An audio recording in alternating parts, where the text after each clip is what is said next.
So this is the thought. We got Jason here with us today here at Murray State, and he's setting up their barrier for the roping boxes. And you judge PRCA rodeos, right? Yes.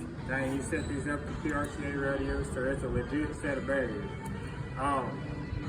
And these barriers, are they to keep the horses from being able, or the contestants from being able to get out?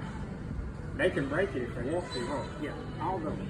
This right here, what it is it just gives the tag or the steer a head start. And if you don't give them a full head start, they still break it. That's how they get it. That's right. So this is not necessarily to keep a rider or a horse from getting out. He can break this barrier, and then he'll be ahead or out of won't be out of time. And now this is not meant to hurt or harm or hinder the team roper or the calf roper. If they're just right in pushing on that barrier, they can still do good.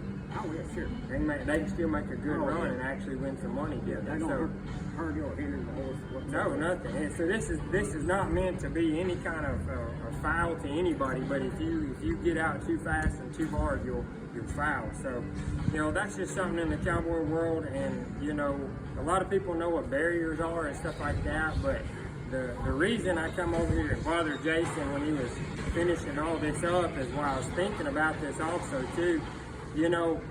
We have barriers in our lives. God has a perfect will for a man who's following after him, and God doesn't want to hinder us in any kind of way, but he's not there to make us do anything. He says, I want you to walk in the perfect center of my will. He doesn't want us getting ahead. He doesn't want us being behind. He wants us to be just right on time. And that right on time causes, in the rodeo world here, if you're right on time, can cause you to win the rodeo. Of course, you have to do your efforts out there in the pen as well. Sure. But there's an account in the Bible of Moses when he's leading the children of Israel. And this cost Moses a bunch when he got ahead of God. He sought God's direction on what he should do for his people to give them some water. Prior to this event happening, Moses was told to strike a rock and it'd bring water out for the people. Well, later on, the people needed water again when they're in the wilderness, and God told Moses to speak to the rock. Well, Moses didn't do what God said, and in a sense, he got ahead of God. And because of that, the water still flowed. Just like if you break the barrier, you can still rope your animals, you can still compete, you can maybe still get a qualifying time, but it doesn't put you right in the center or in that perfect place to do the best you can. And because of that, Moses wasn't able to go into the promised land.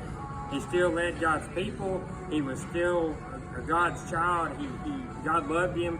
God cared for him, but he was hindered. And so, like in the rodeo world with these barriers, how many seconds do they add on for the barriers at PRCA? 10 seconds. So I know there's other small time jackpots and stuff that only throw 5 on there, but nonetheless, there's a penalty for getting ahead of this barrier.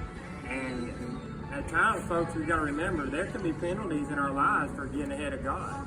He's not there to smote us, smite us, knock us in the head, but there's a price to pay for getting too fast and in a hurry, and there's a price to pay for being late. You can say, well, I don't want to break that barrier, and you can be where your horse is off at 3-4 foot, but chances are your animal's way down the pen. And when God's asked you to get up and get out and get going, you got to be sure you're ready to go. So be certain you're right in the center of God's will. Make sure you're pushing that barrier, but not too far that it breaks. So that's just a thought for today. We're here at Murray State. Turn it over there, Brody, where they can see we're set up. We start tonight at 6 o'clock? 6 o'clock. 6 o'clock. We'll be starting tonight. Chris Clark and his band from his church, they will be coming and singing. They got the trailer set up for them. We hope to see a lot of people out here tonight, and looking forward to see God do some good things. You know what kind of horse they're bringing? I have no idea. I don't either, so it doesn't matter. It'll be fun anyway. I promise. All right. Well, y'all have a good day. Come see us if you can. Lift us up in prayer, and happy trails to you till we see you the next time.